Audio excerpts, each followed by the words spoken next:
For centuries, the central problem of philosophy rested on a single, stubborn assumption about what it actually means to be a human being.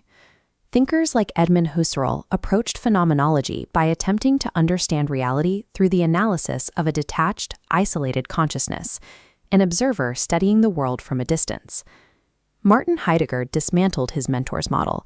He argued that we do not exist as blank slate minds peering out at a universe of separate, disconnected objects. Heidegger introduced the term Dasein, meaning being there. To be human is to be inextricably entangled in an environment. Existence is the interaction itself, not a spectator watching from the sidelines. To actually understand human existence, we have to abandon the sterile laboratory of the isolated mind and analyze the messy, inherited reality in which Dasein operates. We enter this reality already in motion. Heidegger called this condition Geworfenheit, or thrownness. We find ourselves thrown into a world, a history, and a set of circumstances we did not consent to and did not choose. This initial throw carries specific constraints. We inherit a biological reality, a localized vocabulary, and cultural paradigms that predetermine the very ways we are capable of thinking. The physical institutions and historical spaces we inhabit shape the boundaries of our possibilities long before we exercise a single conscious choice. Human freedom is never absolute. It is constantly constrained by the facticity of this unchosen starting point. We are forced to navigate a game that we did not start. Within this unchosen environment, Dasein operates as a clearing, a localized space where the world becomes intelligible and things show up as meaningful. We rarely encounter things as detached, theoretical objects, a state Heidegger called presence at hand. Instead, we interact with them as useful tools, a mode he termed readiness to hand. This network maps how tools only make sense relationally. A pen affords writing, which points to paper, then the desk, creating a continuous web of meaning. This interconnected network of affordances, and the human purposes binding them together, is exactly what Heidegger means by world. Navigating this world introduces a severe social complication, the omnipresent pressure of das Man, often translated as the they or the anyone. Dasein naturally falls into everyday conformity. We adopt the tastes, norms, and behaviors of anyone because it alleviates the exhausting burden of constant, independent choice. The they subtly dictates the rules of engagement.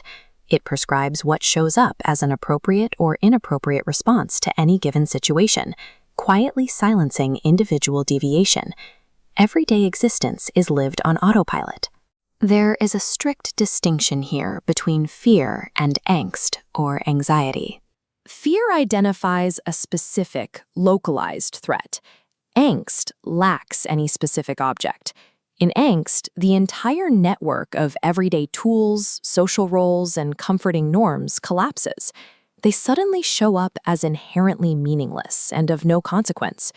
This collapse strips away the noise, leaving Dasein face to face with its own groundless freedom. There is no ultimate, objective justification for who we are. While angst is terrifying, it acts as a necessary catalyst for liberation. It forces Dasein to recognize that it must author its own meaning, entirely without the safety net of the they.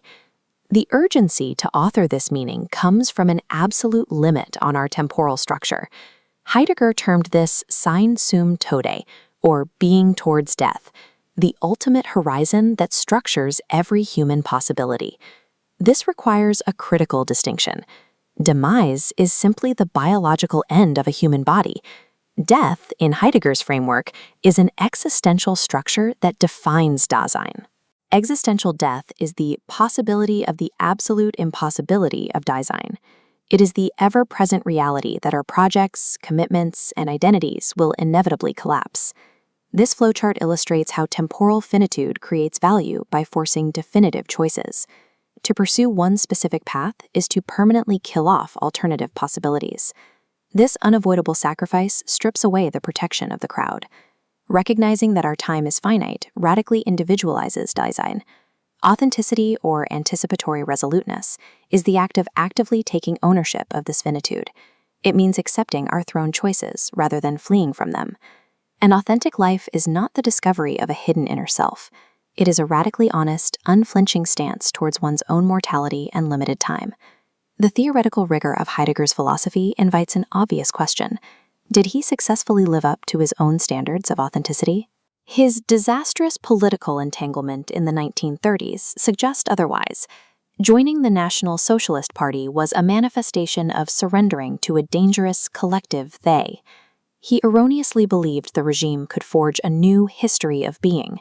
This ended in disillusionment upon realizing they were driven by crude biological reductionism. Following this failure, Heidegger's philosophy underwent the turn. He moved away from analyzing individual Dasein, pivoting toward the overarching history of how being is revealed to humanity. In this later period, he defined Gestell, or inframing, as the defining framework of the modern technological age. Technology treats everything, forests, rivers, and even human beings, merely as Bestand, inventory, to be perpetually optimized and consumed.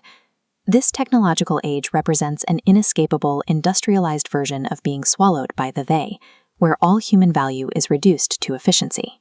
Heidegger contrasted this calculative mastery with a radically different approach, a return to poetic dwelling and listening to the mystery of existence.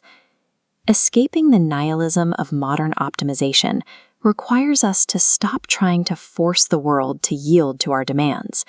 We must instead cultivate a receptive openness to what simply is. True philosophical freedom is not achieved by mastering or optimizing the world. It is found by resolutely standing within its finite, unfolding mystery.